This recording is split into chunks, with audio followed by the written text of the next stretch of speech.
Uh, Jessica, I have a quick intro for you.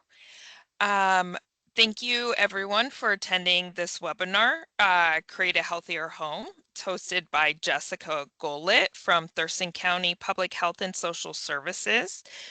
She's here to talk about simple, low-cost ways to prevent mold, improve the air you breathe, and create a healthier home for your kids, pets, and community. She'll share information on how common household products can lead to problems with asthma and allergies. And in the workshop, you'll learn how to choose safer household products, safely store products, and dispose of unwanted hazardous products for free. Over to you, Jessica. Okay, amazing. I'll go ahead and share my screen and we'll go ahead and get started. Whoops, whoops.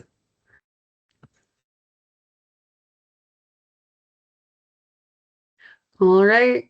Can everyone see that okay? Awesome. Okay, I see some thumbs up. We'll go ahead and get started. So thank you everyone for being here. My name is Jessica. I'm an education and outreach specialist with, Thurston County Public Health and Social Services. And today we're going to talk about how to create a healthier home. I have an hour-long presentation that I typically do, so this will be a little shorter. And so we'll go ahead and get started. I'll talk probably a mile a minute, and we'll save hopefully about 5 minutes towards the end for some questions. So I'll just dive in. So in addition to our Create a Healthy Home program, our education teams provide education on a variety of other topics, with our main message being how to protect human health and the environment by reducing our exposure to hazardous products. We also provide education to childcare centers on how to protect children's health, and other ways we can protect the environment, such as taking care of our septic systems. So diving right in, when we hear the word toxic, we think of things that are dangerous, can cause harm to our health, and we probably don't want something that is toxic to be anywhere near or in our body. But unfortunately, toxics are in everyday items that we use, and so we need to be very mindful about what we're exposing ourselves to. For example, there's been a lot of wildfire smoke here in Washington. It's not just wildfire smoke, it's also homes that are burning. And think of everything we have in our homes, right? Plastics, cleaning products, yard care products outside. That's all getting into the air that we breathe. They all have chemicals in them that now can get into our lungs. But smoke can also be if you have like a wood fire smoke in your house. Another common source of toxics can be fragrances and air fresheners or candles. May also be in art supplies to give it a certain smell, color, texture. Flame retardants are added to a lot of furniture to help them burn slower in the event of a house fire, but as we use them, they off gas and we can be exposed to toxics that way. Cleaning products have chemicals that are dangerous to our health. Plastics, you could probably look around wherever you're at right now and see them as well. And I'll also point out volatile organic compounds are chemicals that are released into the air and can come from products like building materials and paint, like the image shows right there. And people associate those with getting really gnarly headaches. So they're everywhere. What can we do about them? Before we get into that, how do they get into our bodies? So like I talked about, they can get deep into the lungs, our lungs, when we breathe in. They can also get into our bodies when they come in contact with our skin. That may be through personal care products, right? Could have ingredients that may have fragrances added that can irritate our skin, or preservatives that are added to help it have a longer shelf life. But those ingredients may not be super great for our health. We may also get them in our eyes when we touch our eyes. And last but not least, also they can get into our bodies through our mouth, whether that's intentional or accidental. And this can be a really big issue, especially with younger kids who want to put everything in their mouth, and haven't mastered proper hygiene habits before eating. And so then they're eating with dirty hands as well. So many ways that we're exposed to toxics and lots of ways that can get into our body. I briefly want to touch on how kids are more vulnerable to toxics. We do have a whole program that focuses on the impacts of toxics on children's health, but really quickly, just want to touch on um, this because a lot of us may have kids or have special little ones in our lives. And so kids are more vulnerable to toxics because they have a smaller body size. That means anything that gets into their body, their tiny little systems, gets filtered through it at a way faster rate compared to you and I as full grown adults. They're also breathing many more breaths per minute. A little one, like the one in the image there, is probably breathing about 60 breaths per minute, whereas you and I, with fully developed lungs, are breathing about 20 breaths per minute. So anything that's in our environment that we're exposed to is getting into their bodies more often than you and I. Of course, their bodies are still developing, so their health is really fragile. Human lungs aren't finished developing until around the age of 8. Human brains, about 25, even though for some of us it seems like it may be a little longer than that. And as you can see here in the image, we have little kids participate in activities such as tummy time, where they're breathing anything that falls onto the ground and also putting those things into their mouths. So I like to point out here fragrances, because a lot of people have experienced using fragrances that get sprayed into the air. But when we do that, right, those particles aren't just staying suspended in the air. They do eventually fall to the ground. And so if you have children, or like me, I have 2 cats, anything that they put in their mouth that is coming contact with the ground, or just the fact that they are breathing way closer to the ground means that they're exposed to everything that lands on the ground, whether that's fragrances, pesticides that we track in our shoes, dust, allergens, fur from animals, all sorts of things. There are many health risks associated with toxics. Exposure to toxics can make asthma symptoms worse for people who have them. Asthma is very common, and exposure to toxics can exacerbate those issues such as difficulty with breathing. And there are many long and short-term health effects that can come with exposure to toxics, but we don't have time to get into all those today. So maybe I scared you a little bit, hopefully not, with the fact that toxics are in our everyday environment, but there are many things that we can do to help reduce our exposure to them. And one of the best ways to do that is to wash our hands frequently, right? Sing the happy birthday song for at least 20 seconds. Or I guess that's how long it's supposed to take to sing the happy birthday song. 20 seconds, warm soap and water, get under those nails, and teach your kids to do that at a young age. Also want to emphasize leaving shoes at the door, because again, think of all the things you may track in, whether it's pet waste, animal waste, pesticides, so many icky germs. We want to leave our shoes at the door so we don't track those in. Pesticides cannot break down without direct sunlight, and most homes do not get enough sunlight. And so if pesticides do get in our homes from our shoes, they're going to stay there. Also want to talk about, and we'll dive into this a little bit more later, the importance of ventilating indoor spaces to get fresh air in our homes, stagnant, dirty air out, especially if we are using things like aerosols or air fresheners or have pets. We want to drive home the point that not using fragrances is the best option. But if you're like me and you do have a candle that you love, just choose to burn it, not as often and for not as long. It's all about reducing our exposure. We may not be able to eliminate them completely. And also highly recommend vacuuming with a HEPA filter, because the HEPA filter will be able to catch those particles that we collect from the ground versus just making it airborne again. And dusting with a damp cloth, because dust can collect so many of those toxics that we find in our home.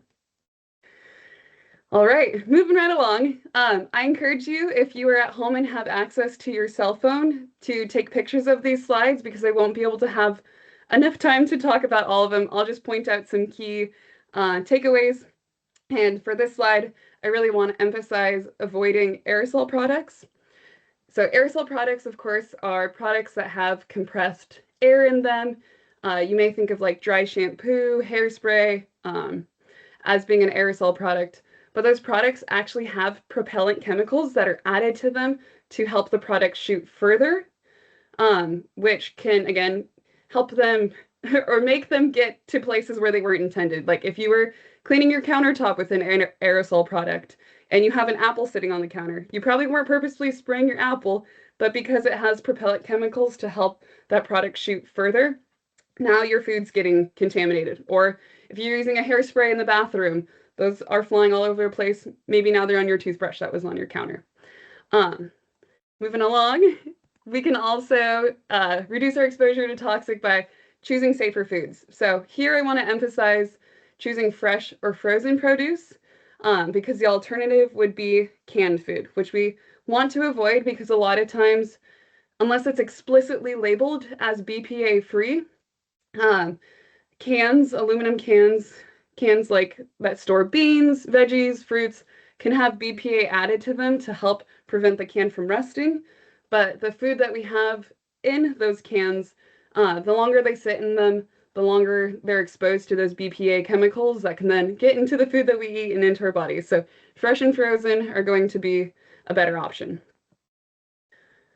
On this slide, there are a couple of takeaways I want to really drive home with you guys.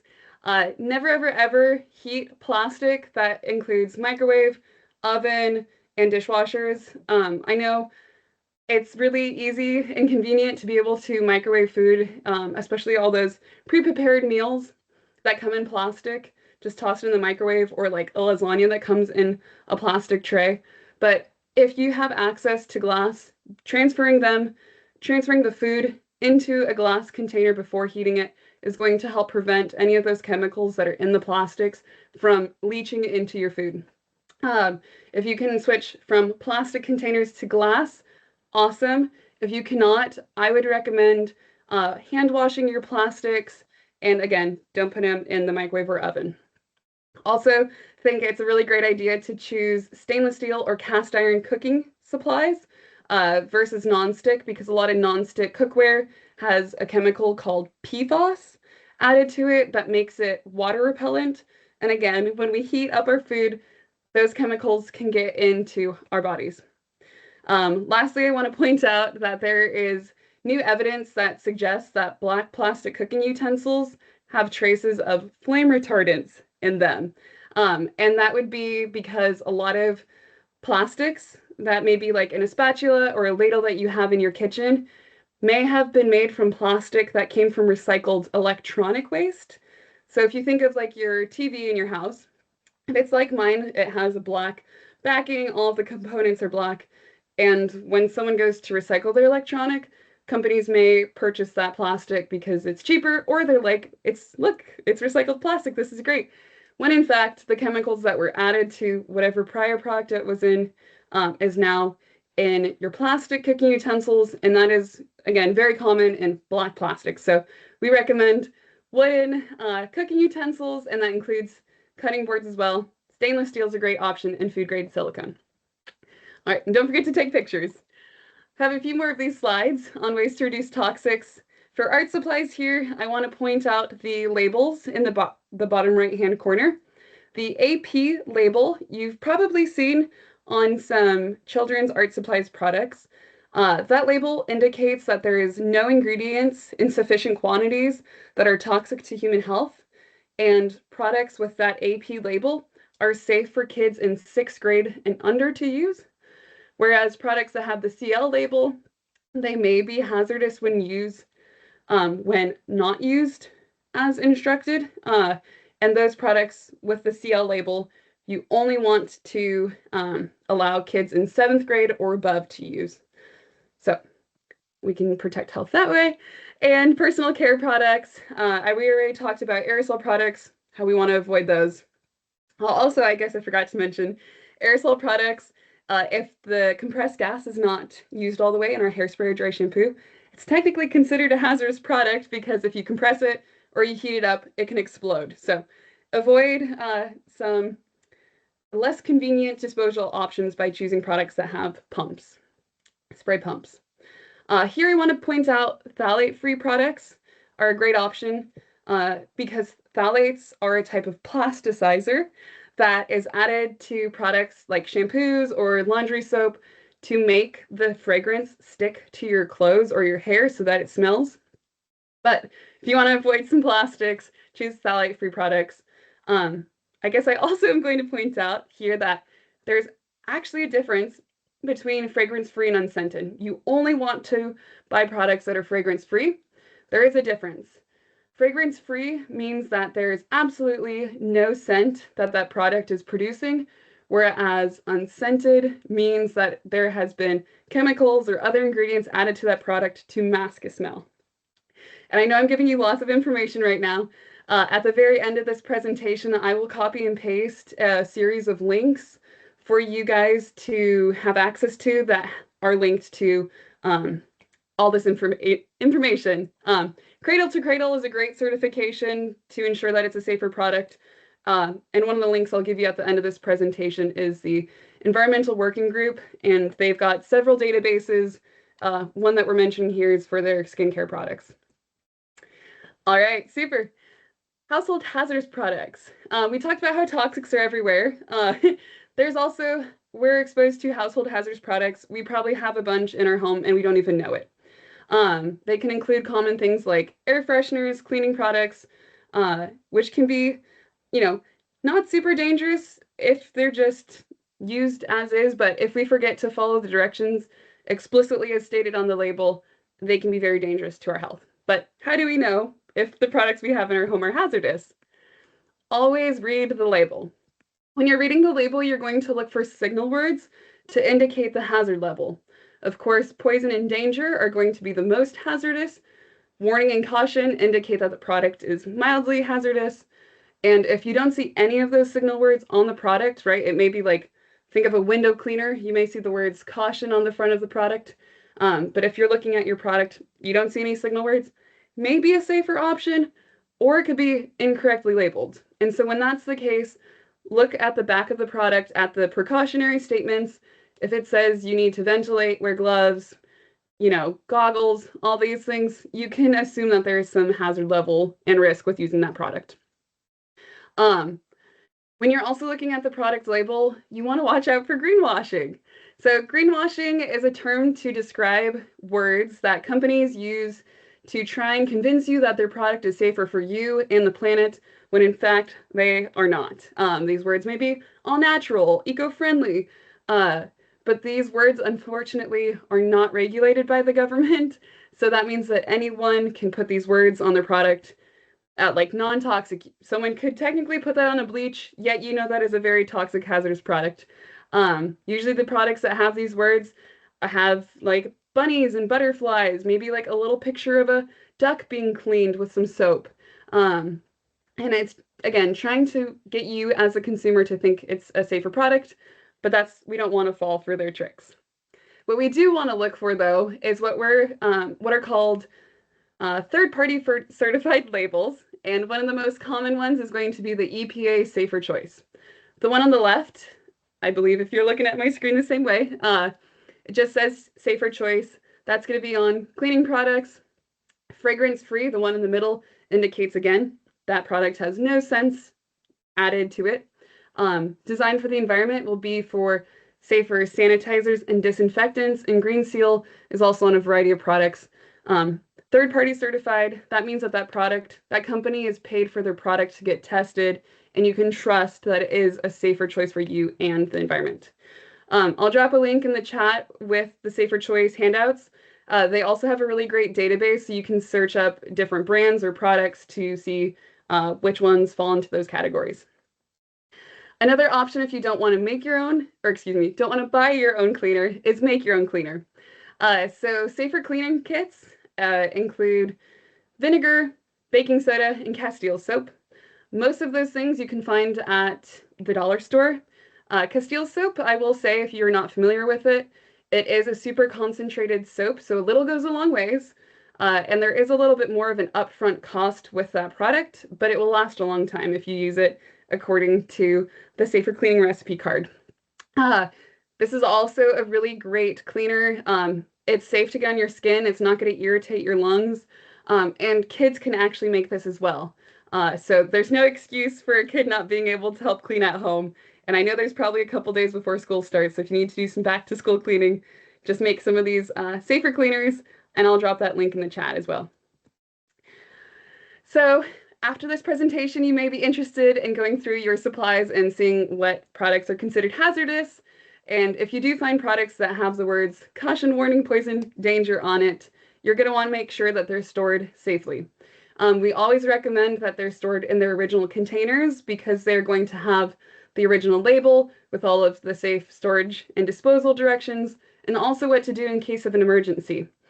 When I first started this job here, I truthfully did not spend a lot of time reading the label, but you'd be shocked to see when you actually spend the time to look at all the labels, their specific directions. Some may say do not induce vomiting if it's ingested, which surprised me because if you get like, you know, 409 in your body, the first thing you may want to do is throw it up, but that's really bad. So always keep your products in the original containers with their labels so you know what to do in the event of emergency, and you can become familiar with that product since it's in your home anyways. As you can see in this image here, all of the products are stored upright, and that helps prevent spills and them tipping over. Also, we recommend putting it in a second leak-proof container with a lid that makes it difficult for children to get in.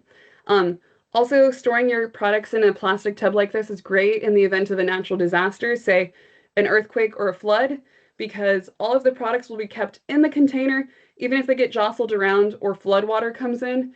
They're going to be in this tub, and we won't have to risk creating any poisonous gases because things get knocked over and mixed together. If you have identified products that you want to dispose of safely, you can take them to Hazo House for free in Lacey. It's at the same location as the dump or the landfill. People may be more familiar with that. I'll drop a link in the chat for that. And disposing of hazardous products at Hazo House is what we want to do because throwing it away can create a hazardous condition where products may become flammable or again mix together and create poisonous gases. Don't want to do that. We also don't want to dump them down the drain because if we are just dumping half-finished bottles of cleaning products, we're polluting our waterways. Even though they do go to wastewater treatment plants, they deal with so much water on a daily basis, it is going to be impossible for them to get all of the chemicals and particles out. So let's just ease the load on the system and dispose of them properly at Hazo House. There's also a super great system here in Washington. We like to promote it here in Thurston County. It's the safe medicine disposal. And in Thurston County, there's about 30 locations that you can safely dispose of medication, which is prescription and over-the-counter like ibuprofen. Again, we don't want to throw this in the trash because it can risk someone else getting their hands on them. And also as those chemicals in those in medicines break down, can also pollute the land and water as well. Whew. All right, we're cruising right along. So you always want to remember to read the label. If you cannot follow the label on the product that you have, do not buy it.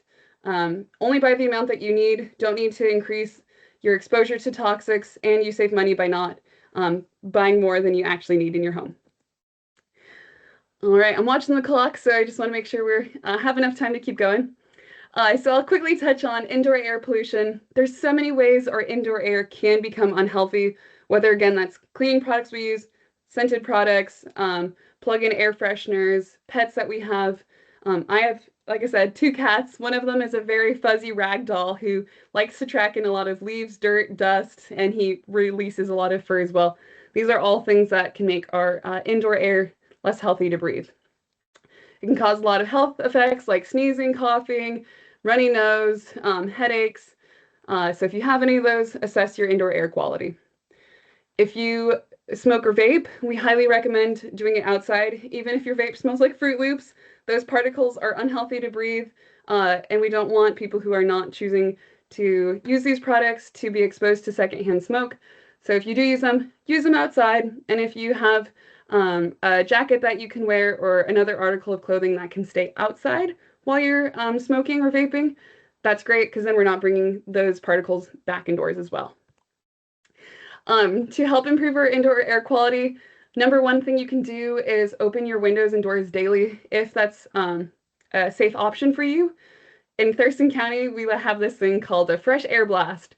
So it's where you walk around and open all the windows and then you go and close them. And that exchange of air is a really great way to move dirty, stagnant air out and clean air in.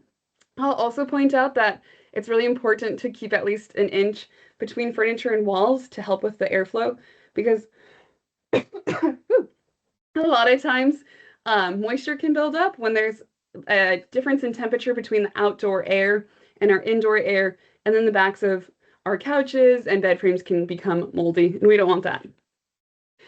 If you do find mold or you want to help prevent it, ventilation is going to be your key. I'll point out here we've got someone thumbing up their exhaust fan. A great way for you to check if yours is working is to hold a tissue or a toilet paper square up to it. If the tissue or toilet paper is able to be held by the exhaust fan when it is running, it's working. No need to worry. It's moving moisture out of the room as it's supposed to. And if it's not, it's a noisemaker. You need to fix it.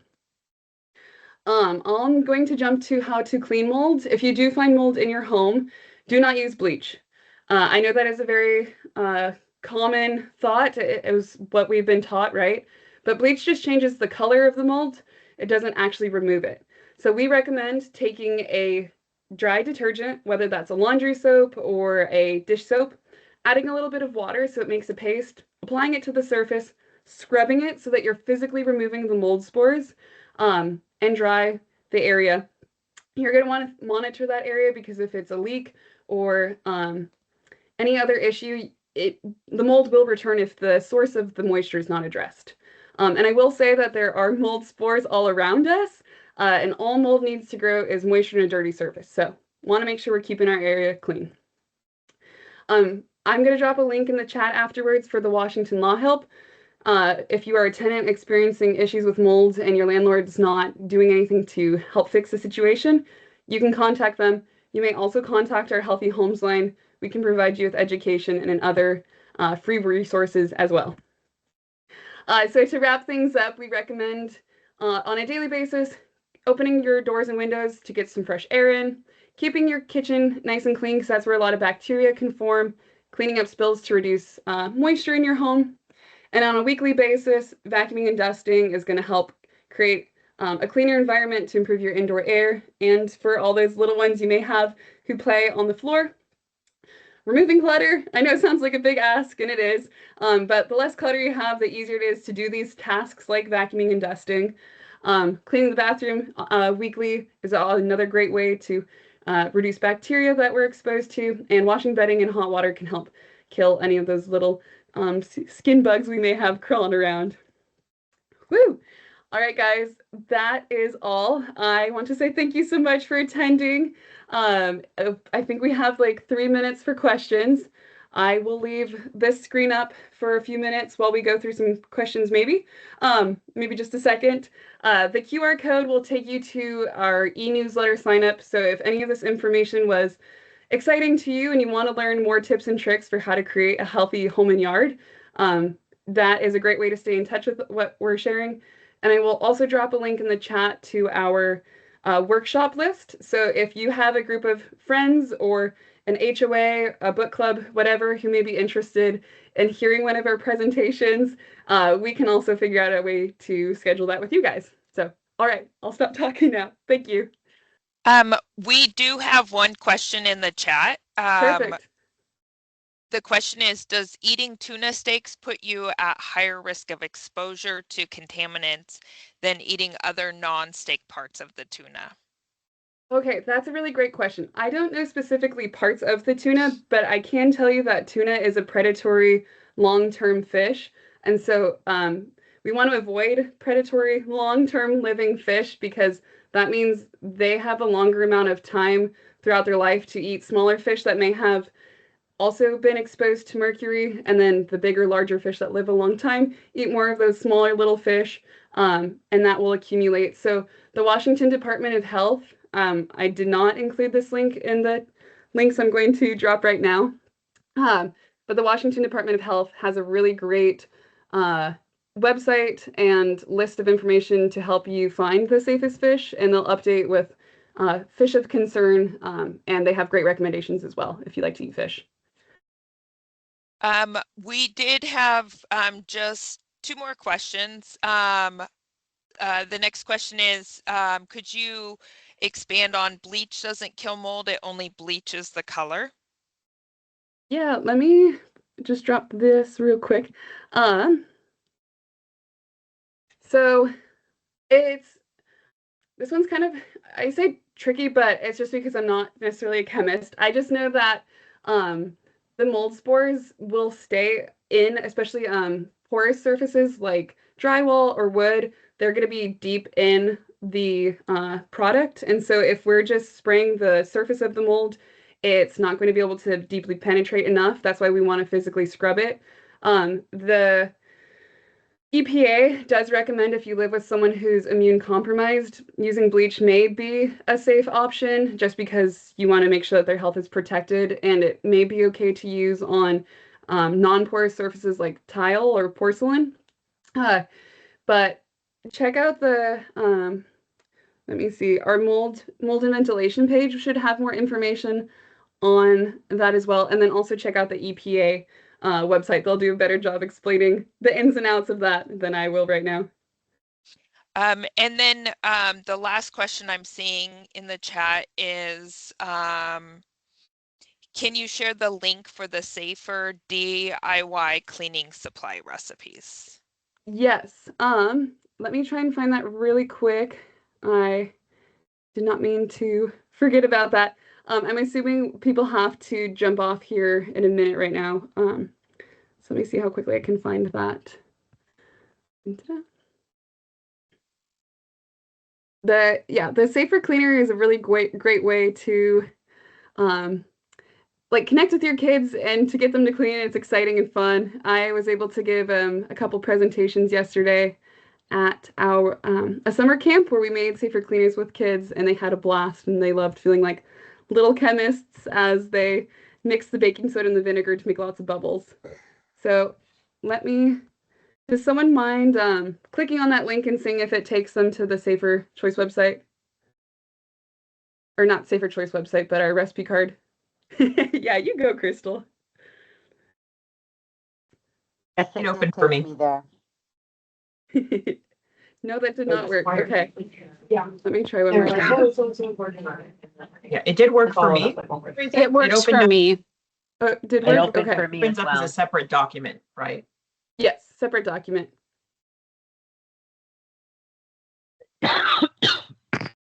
And then I have not watched this movie, but I've heard a lot of great things about the I was gonna say, Stacy, the plastic detox. Yes.